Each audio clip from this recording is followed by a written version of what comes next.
Rekaman Batalion Kaskad Republik Rakyat Donetsk menyerang benteng nasionalis Ukraina ramai beredar di Telegram pada Rabu 8 Februari 2023. Dalam narasi unggahan disebutkan Batalion Kaskad dengan dukungan UAV menyebarkan serangan artileri di benteng nasionalis Ukraina di dekat desa Nikolskoye. Peluru artileri Rusia membombardir parit yang berisi prajurit Ukraina. Sejumlah prajurit Ukraina dieliminir, klaim militer Rusia. Ledakan dahsyat rekam jelas drone pengintai Rusia.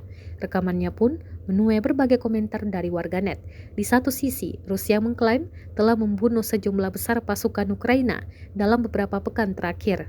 Kremlin bahkan mengklaim telah menyebabkan 6.500 tentara Ukraina tewas per Januari 2023. Angka tersebut tidak dapat diverifikasi secara independen.